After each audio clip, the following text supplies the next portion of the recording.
I am recording the video and today's topic is ADO.NET. ADO.NET is a set of classes that expose data access services for .NET Framework programmers. ADO.NET provides a rich set of components for creating distributed data sharing applications. It is an integral part of the .NET Framework, providing access to relational, XML and application data.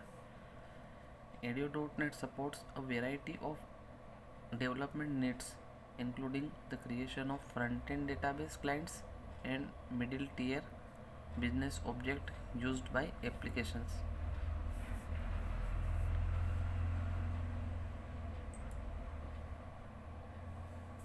ADO.NET overview.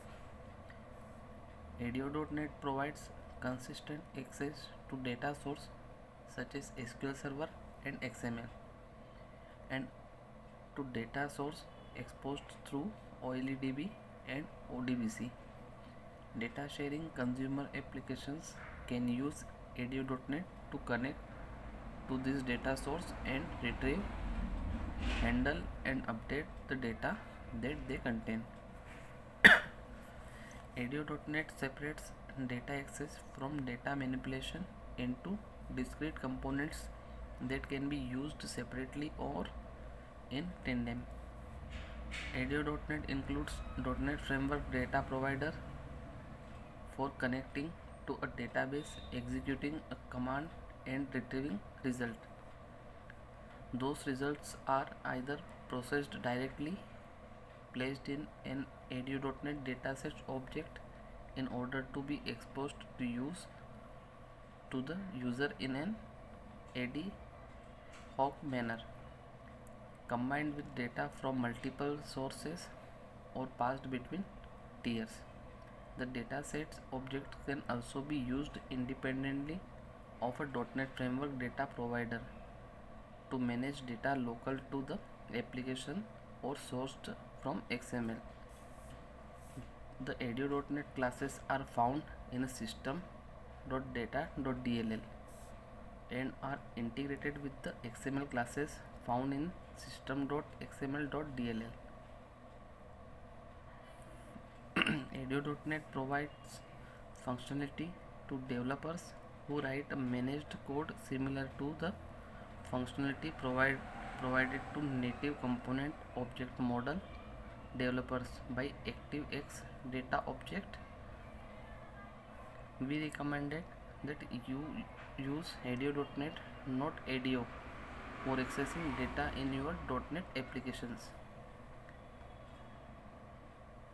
ADO.NET provides the most direct method of data access within the .NET framework for higher level abstraction that allows application to work against a conceptual model instead of the underlying storage model. Privacy statement.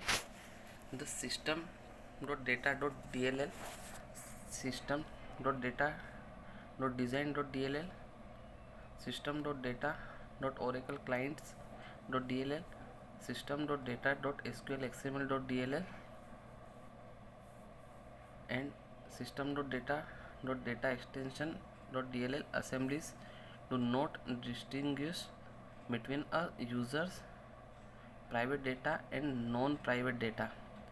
The assemblies do not collect, store or transport any user's private data. However, third-party applications might collect, store or transport a user's private data using these assemblies. Securing ADO.NET applications. Writing a secure ADO.NET applications involves more than avoiding common coding pitfalls such as not validating a user input. An application that accesses data has many potential points of failure that an attacker can exploit to retrieve, manipulate or destroy sensitive data. It is therefore important to understand all aspects of security from the process of threat modeling during the design phase of your application to its eventual development and ongoing maintenance. The .NET Framework provides many useful classes, services, and tools for securing and administering database applications. The Common Language Runtime provides a type-safe environment for code to run in with code access security to restrict further the permission of managed code. Writing a secure code does not guard against self-inflicted security holes when working with unmanaged resources such as database. Most server database such as SQL Server have their own security system which enhance security when implemented correctly. However, even a data source with a robust security system can be victimized in an attack if it is not configured appropriately.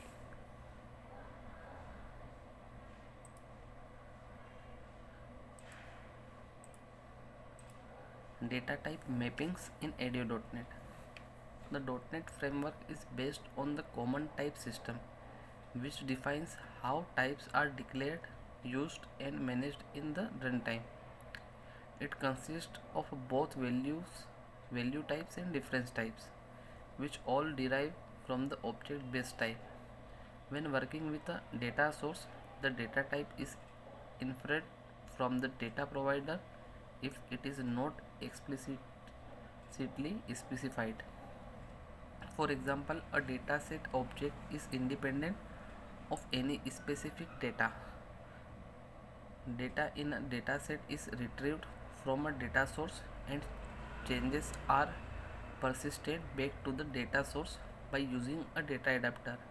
This means that when a data adapter fills a data table in a dataset with a value from a data source, the resulting data types of the column in the data table are .NET Framework types instead of type specific to the .NET Framework data provider that is used to connect to the data source. Likewise, when a data reader returns a value from a data source, the resulting value is stored in a local variable that has a .NET Framework type. For both the fill operation of the data adapter and the get method of the data reader, the .NET Framework type is inferred from the value returned from the .NET Framework data provider. Instead of relying on the inferred data type, you can use the typed accessor method of the data reader when you know the specific type of the value being returned. Typed accessor method give you better performance by returning a value as a specific .NET Framework type, which eliminates the need of additional type conversion.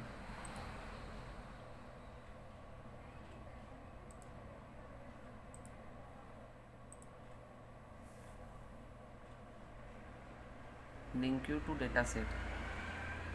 Link you to dataset makes it easy and faster to query over data cached in the dataset object. Especially link you to dataset simplifies querying by enabling developers to write queries from the programming languages itself instead of using a separate query languages.